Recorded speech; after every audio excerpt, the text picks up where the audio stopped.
세계적 경쟁 메이커들이 100년 동안 해온 것을 한국은 불과 20년 만에 앞질렀다. 세계 최고의 조선 국가로 평가받고 있는 대한민국. 하지만 그 이면에는 핵심 기술은 전부 외국에서 로열티를 받아 들여왔기 때문에 실상은 빈 껍데기인 세계 최고라는 평가가 있습니다. 대형 선박의 경우 한 척에 천문학적인 금액이 투입되고 건조기간도 수년이 걸리기 때문에 평균 30년이나 세월 동안 안정적으로 운행하려면 신기술보다 기존에 검증된 기술이 선호됩니다. 한마디로 핵심 기술력은 유럽이 꽉 잡고 있다는 뜻인데요.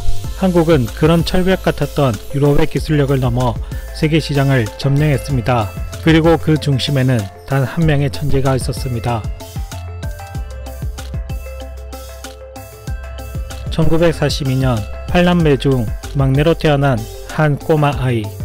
어느 날 아이는 이순신 장군의 난중일기를 읽게 됩니다.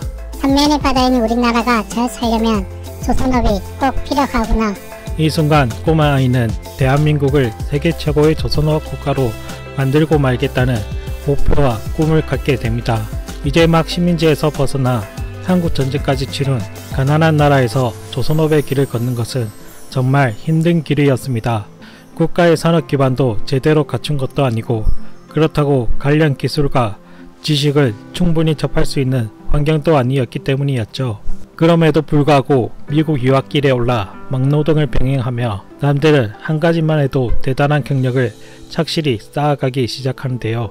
1961년 서울대학교 조선공학 학사, 1970년 캘리포니아 대학교 버클리 대학원 조선공학 석사, 1978년 매사추세츠 공과대학교 대학원 해양공학 박사, 미 해군에서 발주한 구축함 29척 설계 프로젝트에 참여, LA 설계 회사에서 1년간 근무, 미시시피주 군함 건조 현장에서 1년간 근무, 원자력 잠수함 전문 회사인 제너럴 다이내믹스 코네티커주 원자력함 건조 현장에서 2년간 근무. 이렇게 미국에서 경력을 쌓고 한국으로 돌아와 고등학교 선후배 사이였던 김우중 회장의 대우로 들어갑니다. 그렇게 민계식 박사는 한국에서 조선업 커리어를 이어가는데요. 그는 입사하자마자 노르웨이 국영석유 회사가 주관한 특수유조선 건조 국제 입찰의 응모에서 당시 세계 최고인 일본의 조선업체인 NKK 등 30여 경쟁사를 제치고 프로젝트를 따내면서 그의 능력을 세계에 알리기 시작했습니다.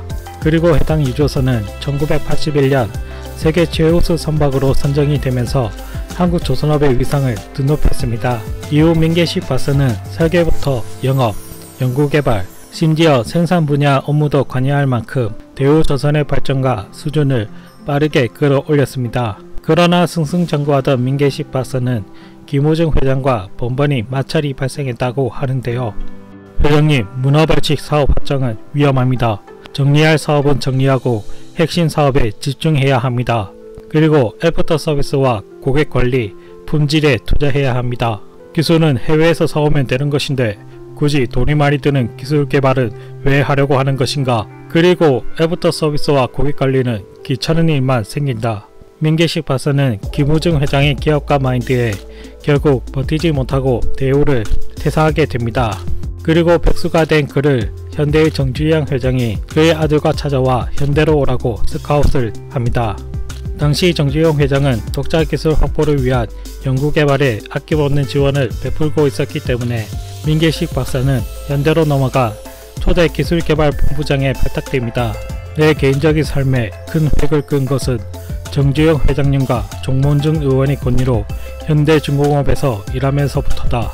1990년대 현대는 세계 최고의 조선회사로 이름을 알리고 있었지만 기술력보다는 물량의 현대라는 말이 따를 정도로 자체 기술력에서는 세계적인 수준에 도달하지 못한 상태였다고 하는데요. 민계식 박사는 정주영 회장의 신뢰와 지지를 바탕으로 연구와 기술 개발에 몰두하며 현대의 기술 경쟁력을 갖추어가고 있었습니다. 그러나 그 제안이 늘 일사천리로 통과된 것은 아니었다고 하는데요. 민계식 박사가 현대중공업의 고유 디젤 엔진 모델을 개발하기 위해 보고서를 작성했더니 상사로부터 미친놈 소리를 들을 정도로 심한 반대도 있었다고 합니다. 3번의 거절 끝에 결국 민계식 박사는 일과 후 회사의 몇몇 사람들과 자투리 자재를 모아 소규모로 자체 엔진 개발 작업에 들어가기 시작합니다. 그렇게 1년 2년이 지나면서 점차 엔진이 가시적인 성능이 나오기 시작하자 사측에서 적극 지원하기 시작하는데요. 그렇게 해서 탄생한 것이 현대의 주력 상품이자 세계 인류 엔진인 힘센 엔진이 탄생하게 됩니다. 하지만 문제는 안정적이며 인증이 된 기술을 선호하는 보수적인 선주들을 설득하는 것이 난관이었습니다. 그 누구 하나 사준다는 곳이 없자 민계식 박사는 직접 독일 선주를 찾아가 단판을 짓는데요. 6개월만 써보시고 만족하지 못하시면 당신이 원하는 것으로 바꿔주겠습니다. 파격적인 조건을 제시하고 나서야 겨우 시험적인 판매를 하게 되었습니다. 반신반의했던 독일 선주는 힘센 엔진 구입 3개월 만에 힘센 엔진의 성능에 만족하고는 남은 대금을 치르고 추가 주문까지 넣었다고 합니다. 이후 힘센 엔진이 좋다라는 입소문이 퍼지면서 점차 점유율이 높아져 갔는데요. 2002년 세계 시장 점유율 4%에서 불과 5년 만인 2007년에는 74%까지 치솟았습니다.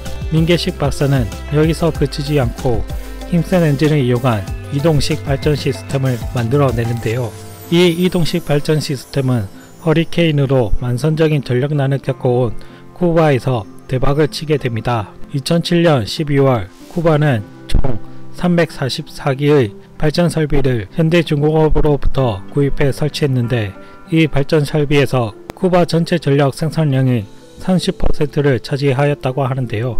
쿠바는 만선적인 전력난을 해소한 힘센 엔진을 가장 많이 통용되는 10페소 지폐의 도안에 그려넣어 이를 기념하고 있다고 합니다. 이 외에도 동일본 대지진 당시 전력난을 겪은 일본의 지방에 이 이동식 발전 시스템을 지원하여 일본의 전력난 해소에 도움을 주었다고도 하는데요. 이 외에도 민계식 박사는 수많은 발명과 기술 개발로 세계 인류 제품 1개를 가졌던 현대중공업을 세계 인류 제품 31개를 가진 회사로 만들어내면서 현대중공업을 그야말로 세계 인류로 올려놓았습니다. 더 놀라운 것은 그는 기술 개발을 위해 직원들에게 야근을 강요하거나 강한 푸시를 하기보다는 직원들을 퇴근시키고 혼자 남아 개발에 몰두했다고 합니다. 지금도 힘센 엔진은 세계적으로 수출길에 오르며 동급 엔진 최강으로 자리 잡고 있는데요. 그래서 중국이 힘센 엔진을 어떻게 해서든 기술 탈취 및 카피를 하려고 정방위적으로 움직이고 있다고 합니다. 대한민국 산업의 한 축인 조선업, 그리고 한국조선업의 질적 수준을 다음 단계로 끌어올린 민계식 박사, 앞으로 대한민국의 이러한 과학인들이 더욱 빛났으면 좋겠습니다.